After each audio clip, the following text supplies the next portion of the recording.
Саламатсыңдар ма, құрметті білімгерлер?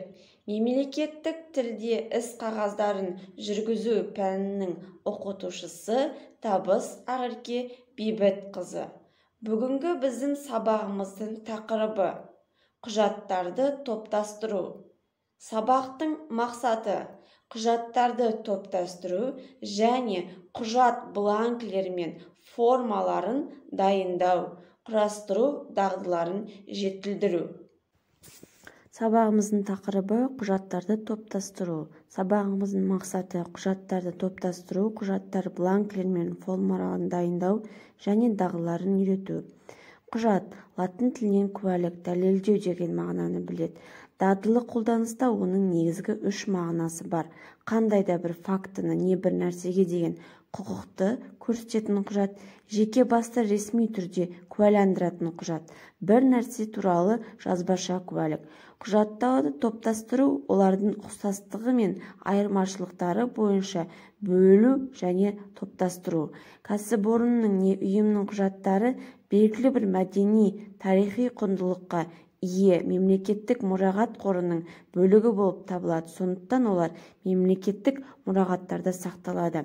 Мекеме құжаттары құру және оларды өңдеу процесінің жиынтығын хаттама жүйесі мен айтады. Шығу тегіне мақсатына қарай әртүрлі құжаттар жиынтығы құрайды. Құжаттау жүйесі құжаттарды әзірлеу, жасау, келісу, рәсімдеу деп барлық түрлерін өңдеуге қарастырады.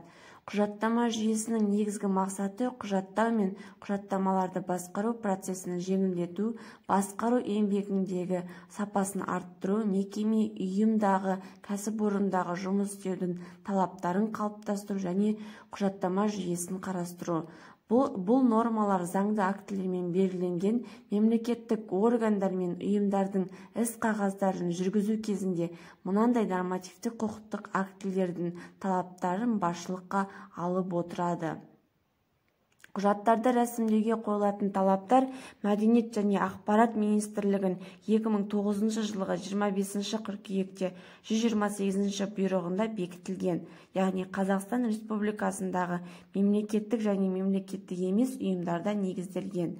Заңды тұлға қызметінің құжаттауды қамтамасыз ету мен құжаттармен жұмысты ұйымдастыру саласы басқару құжаттамалық қамтамасыз ету деп аталады.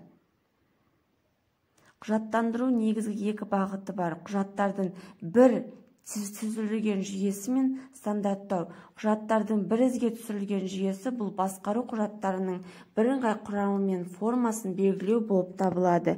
Және құжаттардың бірізге түсірілетін формасы қызмет саласында шешілуге тиісті міндеттерге сәйкес қолданылатын деректемелердің жиынтығы, олардың ақпарат негізіндегі белгілі бір тәртіппен орналасуы.